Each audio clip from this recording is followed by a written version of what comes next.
Good morning students. आज हम लोग S1 क्रियाविधि के बारे में पढ़ेंगे।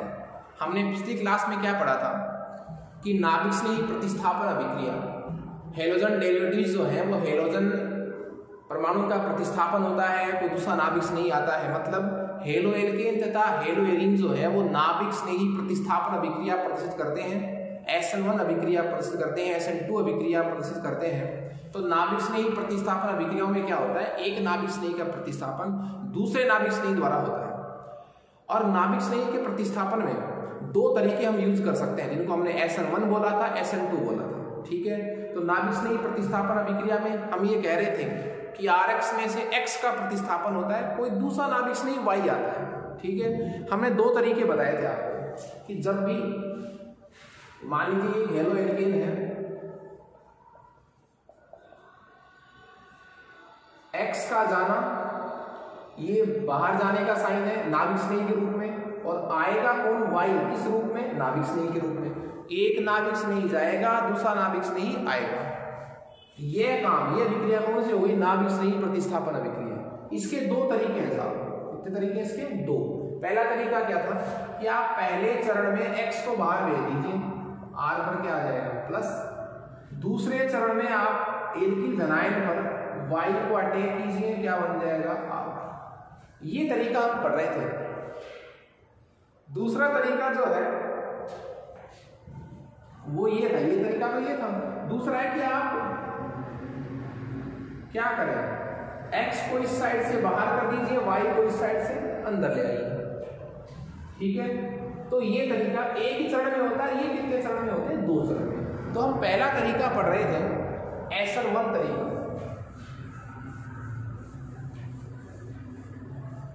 देखिए SN1 जो तरीका था, मैं बात करूंगा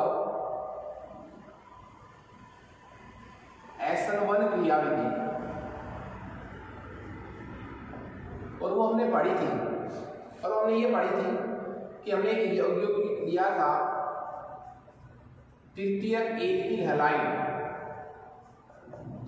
तृतीयक एल्किल हैलाइड क्यों लिया है, क्योंकि इसकी क्रियाशीलता SN1 की प्रति अधिक होती है। और ये फर्स्ट स्टेप है आपका, मंद गति का पद है। और मंद गति का पद जो है वो क्या होता है, रेट डिटरमिनेशन स्टेप होता है, वेग निर्धारक पद होता है सब। और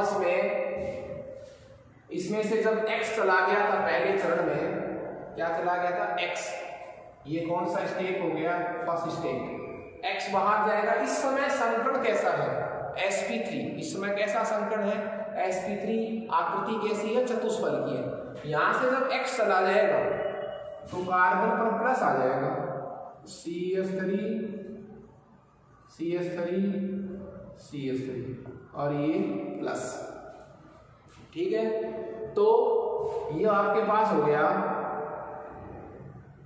कार्बोकैटायन। ये क्या बन गया आपके पास, कार्बोकैटायन। और इस समय इसका संकरण जो है वो है sp2। और sp2 संकरण की जो आकृति होती है वो होती है समतल त्रिकोणीय। क्लियर है, फर्स्ट स्टेप है। सेकंड स्टेप क्या कह रहा है, देखिए सेकंड स्टेप कह रहा है कि जो पहले चरण में कार्बोकैटायन बना है, इस पर अब दूसरा नाभिक स्नेही आएगा। पहला नाभिक स्नेही तो चला ही गया, जाने वाला चला गया, अब दूसरा नाभिक स्नेही आएगा। वो नाभिक स्नेही दोनों दिशाओं से आ सकता है। कैसे, देखो इसकी आकृति का नाम क्या है, ये कैसी आकृति का है, ये है समतल त्रिकोणीय आकृति। कैसी आकृति का, ये समतल त्रिकोणीय आकृति का है। और समतल त्रिकोणीय आकृति की संरचना इस प्रकार की होती है कि आने वाला जो नाभिक स्नेही है वो सामने से आ सकता है। सामने का मतलब जहां से X गया था, या X के विपरीत दिशा से इधर से आ सकता है। इसकी आकृति ऐसी हो गई कि आने वाला जो नाभिक स्नेही है, जिसको मैं Y की संख्या दे रहा हूं, वो इधर से भी आ सकता है, सामने से, इसके बैक साइड से भी। ठीक है, तो देखिए जब वो इधर से आएगा, ये Y अटैकिंग न्यूक्लियोफाइल है, तो अब Y के जुड़ते इसका वापस संकरण क्या हो गया, sp3। आकृति वापस आपको क्या बनानी पड़ेगी, चतुष्फल की। तो CH3 CH3 और ये क्या हो गया Y। एक उत्पाद तो ये बन गया साहब। दूसरा उत्पाद क्या बनेगा, जब आने वाला नाभिक स्नेही बैक साइड से आए, तो जब ये इधर जुड़ेगा, तो इसका विन्यास पलट जाएगा ऐसे, जैसे छाते का पलटता है हवा की वजह से ऐसे। तो ये वाला CH3 तो यहां चला जाएगा, ये वाला यहां जाएगा। तो देखिए CH3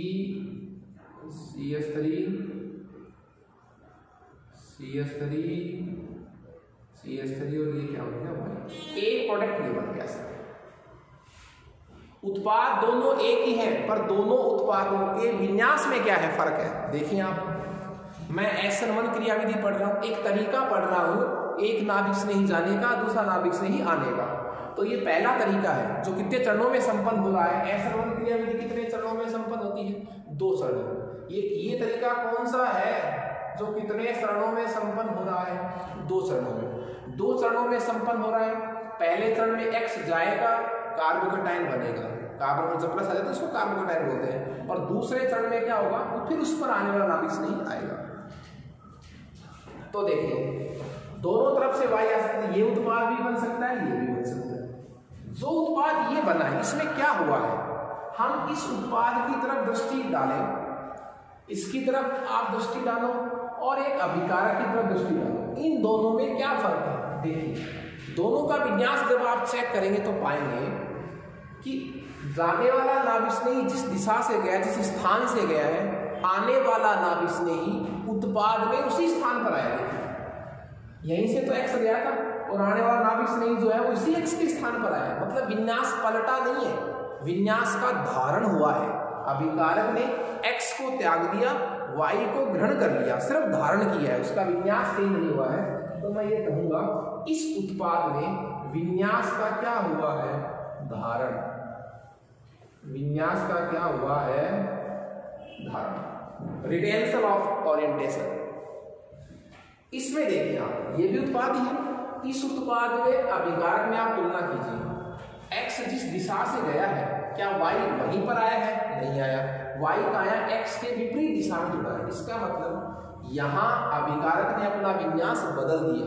इस उत्पाद में विन्यास अभिकारक से विपरीत है, तो यहां विन्यास का क्या हुआ है, प्रतिपद। विन्यास का क्या हुआ है, प्रतिपद, इन्वर्जन ऑफ कॉन्फ़िगरेशन। तो जब SN1 क्रियाविधि संपन्न होती है, जब हम कौन सा तरीका यूज करते हैं कि साहब एक चरण में पहले नाभिक स्नेही को बाहर निकालिए, X को, हेलोजन को, फिर दूसरा नाभिक स्नेही लाइए दूसरे चरण में। जब हम 2 चरणों में ये काम संपन्न करते हैं तो हमारे पास जो उत्पाद प्राप्त होता है, उस उत्पाद में दोनों तरह के विन्यास हमें प्राप्त होते हैं। विन्यास का धारण भी हो सकता है, विन्यास का प्रतिलोमन भी हो सकता है। क्यों हो सकता है, क्योंकि पहले चरण में X के बाहर जाते ही, पहले चरण में X के बाहर जाते ही जो मध्यवर्ती बना है, जिसको मैं कार्बोकेटाइन कह रहा हूं, कार्बन पर प्लस आ गया, इस कार्बोकेटाइन की आकृति जो है वो समतल त्रिकोणीय हो गई। इसलिए आने वाले नाभिक स्नेही का आकार दोनों दिशाओं से हो सकता है उसका आकार। तो दोनों प्रकार के उत्पाद प्राप्त हो सकते हैं। जब दोनों प्रकार के उत्पाद प्राप्त होते हैं तो हम उसको एक नाम बोलते हैं कि विन्यास का रेशिमीकरण हुआ है। क्या हुआ है, जब धारण भी हो और प्रतिलोमन भी हो।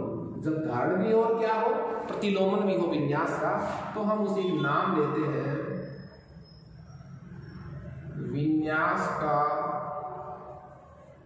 रेशिमीकरण। जब उसे नाम क्या देते हैं, विन्यास का रेशिमीकरण नाम देते हैं। विन्यास का क्या नाम देते हैं, रेशिमीकरण। ठीक है, अब देखिए आप, ये विन्यास का रेशिमीकरण हुआ है, जब धारण भी हुआ है और क्या हुआ है, प्रतिलोमन भी हुआ है। अब हम ये SN क्रियाविधि पढ़ चुके, इसमें कुछ बातें लिखने देंगे। SN1 क्रियाविधि कितने चरणों में संपन्न होती है, 2 चरणों में। SN1 क्रियाविधि जो है वो एक प्रथम कोटि की अभिक्रिया है साहब। एक क्या है, प्रथम कोटि की क्या है, अभिक्रिया।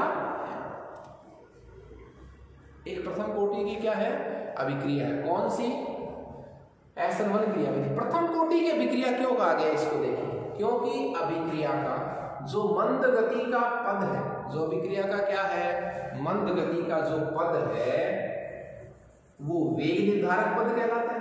और वेग निर्धारक पद में जितने अणु भाग लेते हैं वो उस अभिक्रिया की कोटि कहलाती है। तो मंद गति का तो पद ये है पहला चरण, ठीक है। दूसरा चरण तो फास्ट है। मंद गति का पद ही क्या होता है? वेग निर्धारक पद होता है। अब वेग निर्धारक पद में कितने अणु भाग ले रहे हैं? एक, सिर्फ एक। तो अभिक्रिया का जो वेग है वो सिर्फ एक एल्किल हैलाइड की सांद्रता पर निर्भर कर रहा है, इसलिए कैसी कोटि की अभिक्रिया? प्रथम कोटि की अभिक्रिया है। बात करेंगे हम क्रियाशीलता की। आपको कोई दो यौगिक दिए जा सकते हैं और उससे ये पूछा जा सकता है, दो यौगिक आपको दे दिए ए और क्या बी, और पूछ लिया कौन सा यौगिक SN1 क्रियाविधि के प्रति जो है वो ज्यादा क्रियाशील है, मतलब कौन सा यौगिक इस तरीके से X को भेजेगा और Y को ग्रहण करेगा। तो उसके लिए हमें अलग रूल अपनाने पड़ेंगे।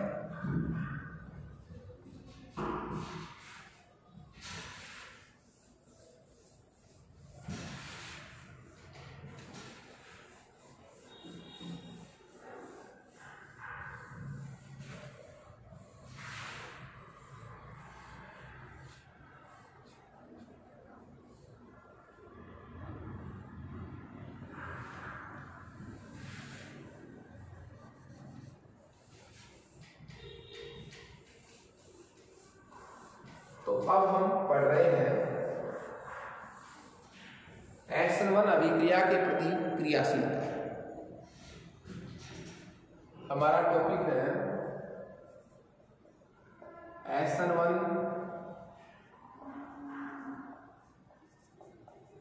अभिक्रिया के प्रति, SN1 अभिक्रिया के प्रति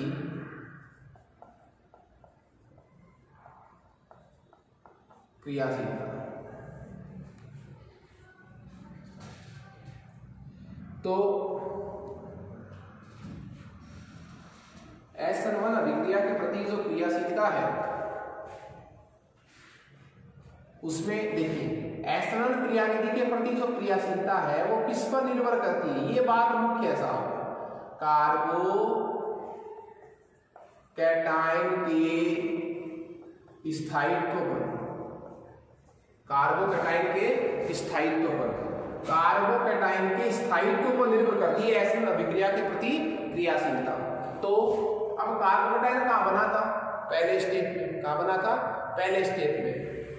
तो देखिए कार्बोकैटायन का यदि स्थायित्व अधिक हुआ, सुनिए आप लोग, यदि कार्बोकैटायन का स्थायित्व जितना अधिक होगा क्रियाशीलता उतनी ही अधिक होगी। क्या प्रश्न हो गया था कि कार्बोकैटायन के प्रति, कार्बोकैटायन का स्थायित्व जितना ज्यादा होगा SN1 क्रियाविधि के प्रति क्रियाशीलता उतनी ही क्या होगी? अधिक होगी। तो बात करें हम कार्बोकैटायन के स्थायित्व की। अब देखो कार्बोकैटायन के धनावेश का जो विस्थानीकरण है, धनावेश का जो क्या है विस्थानीकरण है, वो जितना ज्यादा होगा, ये इसके समानुपाती है। धनावेश का जितना ज्यादा विस्थानीकरण होगा उस कार्बोकैटायन का स्थायित्व उतना ही अधिक होगा और क्रियाशीलता SN1 के प्रति उतनी क्या होगी? अधिक होगी। अब देखो विस्थानीकरण का मतलब क्या है? कम होना, हटना। तो कार्बोकैटायन पर उपस्थित धनावेश जितना कम होगा, जितना हटेगा, उस कार्बोकैटायन का स्थायित्व उतना ही अधिक होगा। SN1 क्रियाविधि के प्रति क्रियाशीलता उतनी क्या होगी? अधिक। तो अब देखिए आपको पता है प्लस आई प्रभाव वाले समूह, प्लस आई प्रभाव वाले समूह है, जिसको मैं क्या भी कहता हूं? इलेक्ट्रॉन दाता समूह। इलेक्ट्रॉन देने वाले समूह जो है वो धनावेश को क्या करते हैं?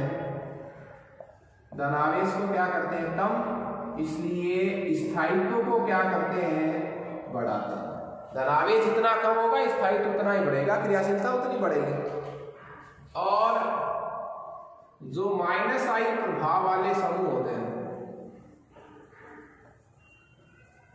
माइनस आई प्रभाव वाले जो क्या होते हैं समूह होते हैं, वो इलेक्ट्रॉन ग्राही प्रभाव वाले होते हैं। इलेक्ट्रॉन क्या होते हैं? ग्राही प्रभाव वाले समूह होते हैं। ये धनावेश को बढ़ाते हैं, धनावेश को क्या करते हैं? बढ़ाते हैं। स्थायित्व को क्या करते हैं? कम करते हैं।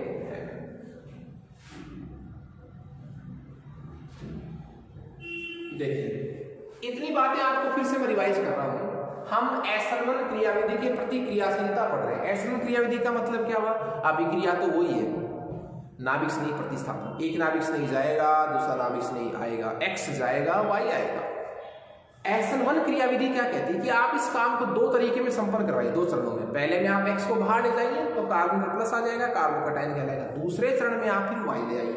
ये तरीका क्या बोला जाता है? एसनवन तरीका। और जब आप इसी काम को एक स्टेप में करवाएंगे तो तरीका क्या बोला जाएगा? SN2। क्लियर है? हाँ जी। अब देखिए, जब भी कोई दो यौगिक की आपसे बात की जाए कि कौन सा यौगिक इस दो चरणों के माध्यम से x को ले जाएगा, y को लाएगा, तो उसके प्रति क्रियाशीलता देखने के लिए हमें एक बात देखनी पड़ेगी कि पहले चरण में जो क्या बनता है, पहले चरण में जो क्या बनता है? कार्बोकैटायन। पहले चरण में जो क्या बनता है? कार्बोकैटायन। उसका स्थायित्व जितना क्या होगा? अधिक होगा। उसका स्थायित्व क्या होगा? जितना अधिक होगा उसकी क्रियाशीलता उतनी क्या होगी? अधिक। तो एसनवन अभिक्रिया के प्रति क्रियाशीलता देखने के लिए कार्बोकैटायन का स्थायित्व देखा जाता है। स्थायित्व जितना ज्यादा होगा क्रियाशीलता उतनी ज्यादा होगी। अब कार्बोकैटायन का स्थायित्व कैसे देखेंगे? कार्बोकैटायन पर पड़ा हुआ धनावेश जितना अधिक होगा, जितना कम होगा, हटेगा, वो रिमूव होगा, उसका विस्थानीकरण जितना ज्यादा होगा, स्थायित्व उतना ज्यादा होगा। इसका मतलब सीधी सी बात कर ले, यदि कार्बोकैटायन के धनावेश कम हो रहा है तो इस क्रियाशीलता बढ़ रही है, धनावेश बढ़ रहा है तो क्रियाशीलता क्या हो रही है? तो प्लस आई प्रभाव वाले समूह जो है वो दाता प्रभाव वाले होते हैं, धनावेश को कम करते हैं, तो कार्बोकैटायन के स्थायित्व को बढ़ाएंगे तो क्रियाशीलता को बढ़ाएंगे। माइनस आई प्रभाव वाले जो समूह होते हैं, इलेक्ट्रॉन ग्राही प्रभाव वाले होते हैं, धनावेश को क्या करते हैं? बढ़ाते हैं। धनावेश को क्या करते हैं? बढ़ाते हैं। तो स्थायित्व को क्या करते हैं? कम। क्रियाशीलता को भी क्या करती है? कम करते। उसके बाद देखिए,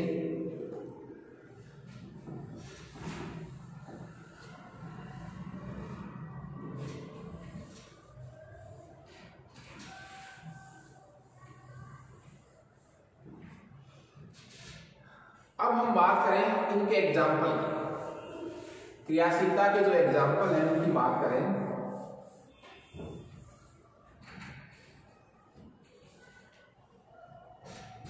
देखिए,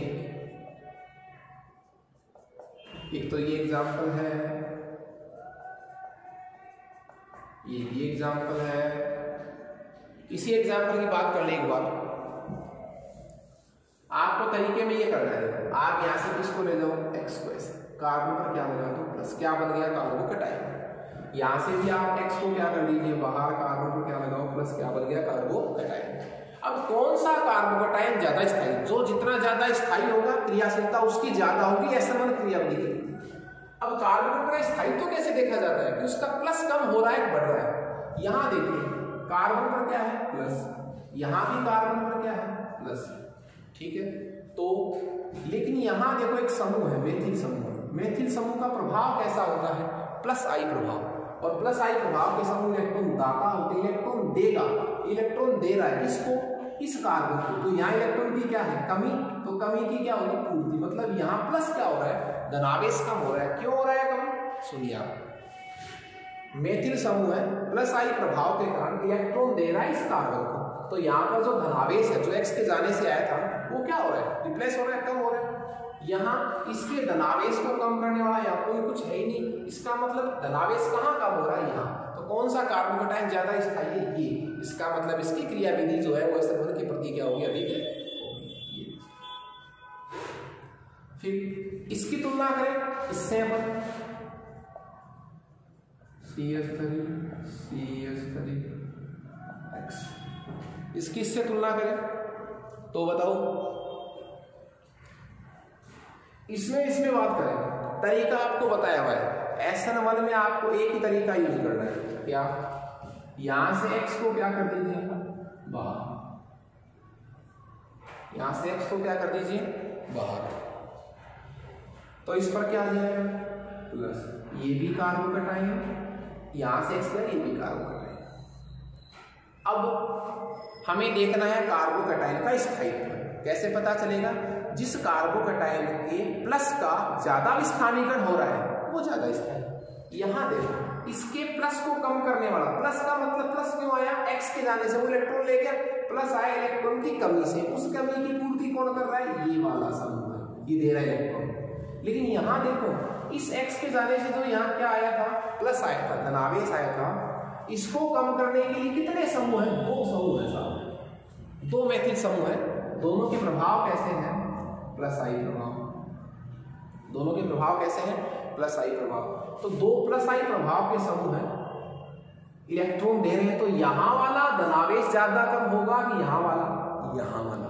तो यहां धनावेश और भी ज्यादा क्या हो रहा है? कम हो रहा है। इसका मतलब इस कार्बोकैटायन का स्थायित्व क्या हुआ? अधिक हुआ, तो क्रियाशीलता भी इसकी क्या होगी? अधिक। मैं एक एग्जाम्पल और लिखूं,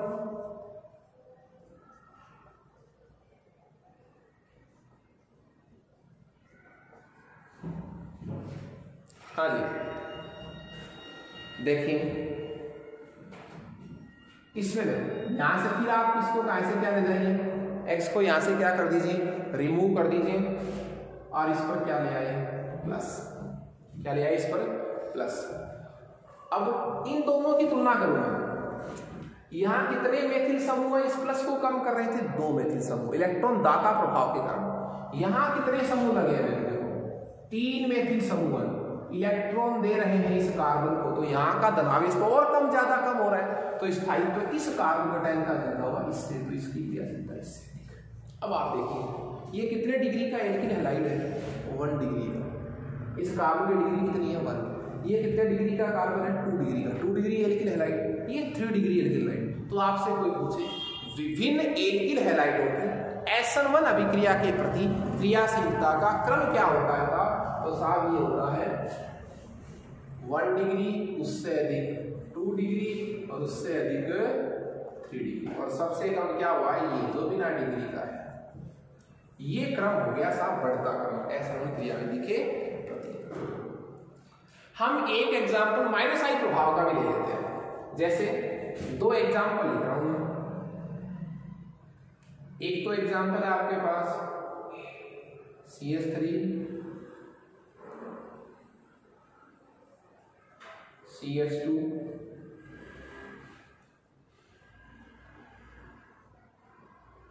X, और एक एग्जाम्पल आपके पास है Cl CH2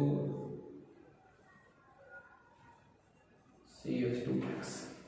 ये 2 एग्जाम्पल आपके सामने हैं। तो देखिए तरीका वही है, SN1 क्रियाविधि के प्रति आपको क्रियाशीलता देखनी है, तो यहां से किसको ले जाइए? x को। इसको ले जाइए x को ले जाइए, यहां पर क्या आ गया? प्लस, कार्बोकैटायन बन गया। यहां से भी किसको ले जाइए? x को, यहां पर क्या आ गया? प्लस, क्या बन गया? कार्बोकैटायन। ठीक है।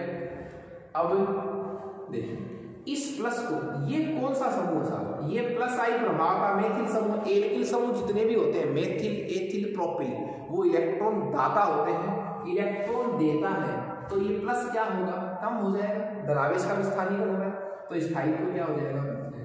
यहां देखो ये प्लस क्यों आया? इलेक्ट्रॉन की कमी से। ये कैसे प्रभाव का समूह है? ये है माइनस आई प्रभाव का समूह। कैसे प्रभाव का समूह है ये? माइनस आई प्रभाव का समूह है ये माइनस आई प्रभाव का समूह इलेक्ट्रॉन देता नहीं, इलेक्ट्रॉन क्या करता है? खींचता है। तो ये इससे खींचेगा, इस कार्बन से। ये किससे खींचेगा? इस कार्बन से। तो यहाँ इलेक्ट्रॉन की और कमी होगी, मतलब धनावेश जो है वो क्या हो रहा है? बढ़ेगा, और धनावेश बढ़ेगा तो स्थायित्व क्या होगा? कम, क्रियाशीलता क्या होगी? कम। एक एग्जाम्पल अपन अनुनाद का भी ले लें। जब 2 प्रभाव लगते हैं, अनुनाद प्रभाव लग रहा हो, प्रेरणी प्रभाव लग रहा हो, तो अनुनाद प्रभाव जो है वो प्रेरणी प्रभाव पर अधिक प्रभावी होता है।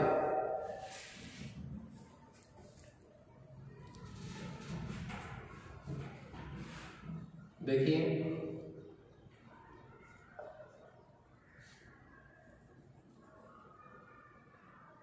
एक आपके पास है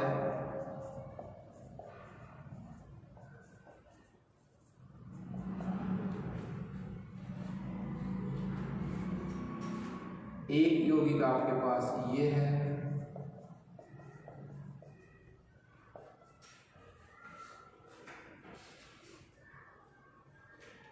हाँ जी। देखिए इन दोनों की आपको क्या पूछी गई है, क्रियाशीलता का क्रम। तो तरीका वही रखिए आप SN1 के प्रति, यहां से x को क्या कीजिए बाहर, यहां से भी x को क्या कर दीजिए बाहर। पहले चरण का पूरा कर दिया काम, चलो इसको यहां से रिप्लेस ही कर देते हैं। ये लो कार्बन पर क्या आ गया प्लस कार्बन का टाइप बन गया, यहां से भी ये बाहर हो गया, इस पर क्या आ गया कार्बन। ठीक, अब देखो हमें ये देखना है कि कौन सा प्लस कम हो रहा है, कौन से धनावेश का ज्यादा विस्थानीकरण हो रहा है। तो इस धनावेश को कम करने के लिए कितने समूह लगे हुए हैं, 3।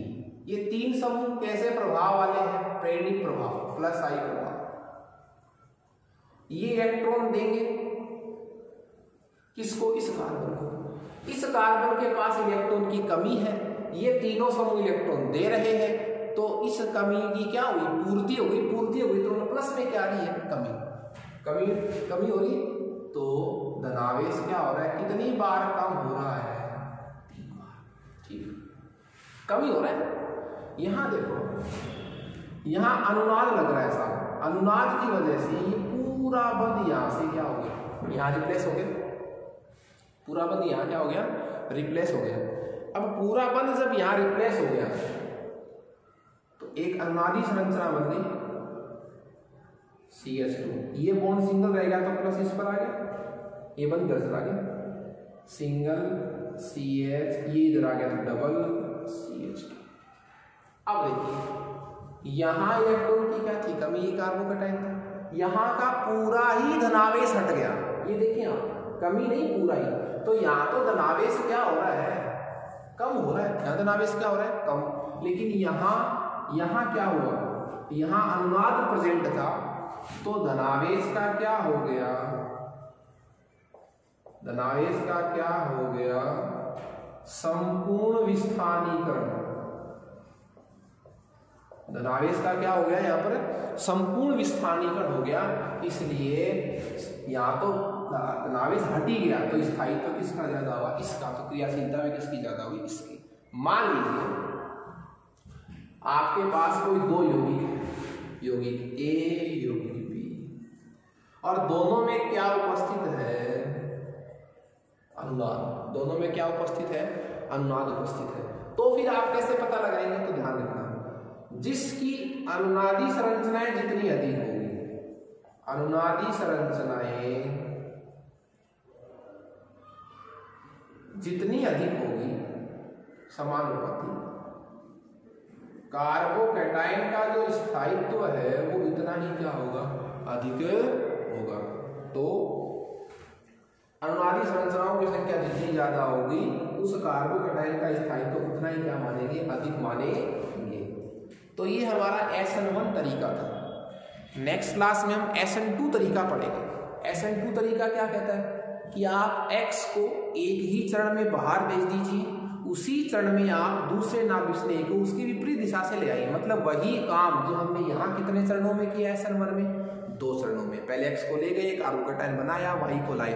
वो काम SN2 क्रियाविधि क्या कहती है कि आप इस काम को एक चरण में कर दीजिए। ठीक है, और ये दोनों चरण SN1 SN2 ये दोनों किसके क्रियाविधि हैं, ये है नाभिक स्नेही प्रतिस्थापन अभिक्रिया के। X का जाना और Y का आना कितने प्रकार से हो सकता है, 2 प्रकार से। एक 2 चरणों में काम हो सकता है, एक चरण में काम हो सकता है। Okay, thank you students.